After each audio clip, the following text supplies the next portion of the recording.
अब हर 25 जून को संविधान हत्या दिवस मनाया जाएगा। जी हाँ, कल ही केंद्र सरकार ने इसको लेकर नोटिफिकेशन भी जारी किया है।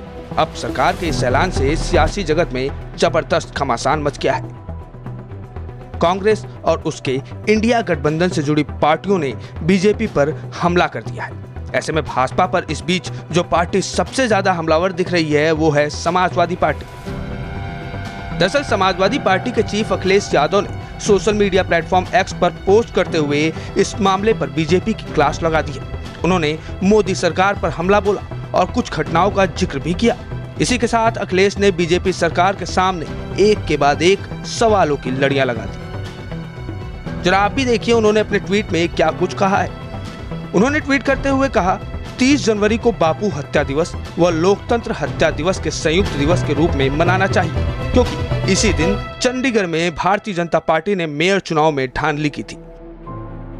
भाजपा बताए कि मणिपुर में नारी के मान अपमान हत्या दिवस, हाथरस की बेटी हत्या दिवस, लखीमपुर में किसान हत्या दिवस, कानपुर देहात में मां बेटी हत्या दिवस, 3 काले कानूनों से कृषि हत्या दिवस, पेपर लीक करके हुए परीक्षा प्रणाली हत्या दिवस, अग्निवीर से हुए सामान्य सैन्य भर्ती हत्या दिवस, बेरोजगारी से हुए युवा सपनों के हत्या दिवस, बढ़ती महंगाई से हुए आम परिवारों के भविष्य के हत्या दिवस, नोटबंदी व जीएसटी लागू करने से हुए व्यापार हत्या दिवस, यश भारती जैसे पुरस्कार बंद करने से हुए हुनर सम्मान हत्या दिवस, जनसंख्या में अनुपातिक प्रतिनिधित्व न देकर सामाजिक न्याय का हत्या दिवस, सरकारी नौकरी के अवसर खत्म करके आरक्षण के हत्या दिवस, पुरानी पेंशन के हत्या दिवस, संदेहास्पद हो गए ईवीएम न हटाकर बैलेट पेपर हत्या दिवस जैसे भाजपा राज में आए अनेक काले दिनों के लिए कौन सी तिथि चुनी जाए।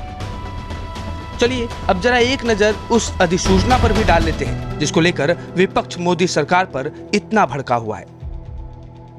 केंद्र सरकार की तरफ से जारी की गई अधिसूचना के तहत 25 जून 1975 को इमरजेंसी की घोषणा की गई थी।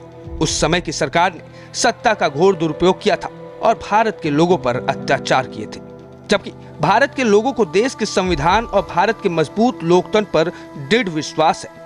इसलिए भारत सरकार ने आपातकाल की अवधि के दौरान सत्ता के घोर दुरुपयोग का सामना और संघर्ष करने वाले सभी लोगों को श्रद्धांजलि देने के लिए 25 जून को संविधान हत्या दिवस घोषित किया है और भारत के लोगों को भविष्य में किसी भी तरह से सत्ता के घोर दुरुपयोग का समर्थन नहीं करने के लिए पुनः प्रतिबद्ध किया है। अब सियासी बुद्धिजीवियों की माने तो भारतीय जनता पार्टी विपक्ष के तरफ से संविधान की हत्या वाले हमले को काउंटर करने के लिए इमरजेंसी पर फोकस कर रही है। ऐसे में विपक्षी पार्टियों के संविधान बचाओ मुद्दे के काट के रूप में 25 जून 1975 को इमरजेंसी लगने के दिन को संविधान हत्या दिवस के रूप में मनाना भारतीय जनता पार्टी को उल्टा पड़ सकता है, क्योंकि आम जनता के लिए इमरजेंसी क्या थी और उससे क्या नुकसान हुआ, इससे कुछ भी मतलब नहीं है। ज्यादातर लोगों को तो आज भी इमरजेंसी के बारे में कुछ नहीं पता होगा।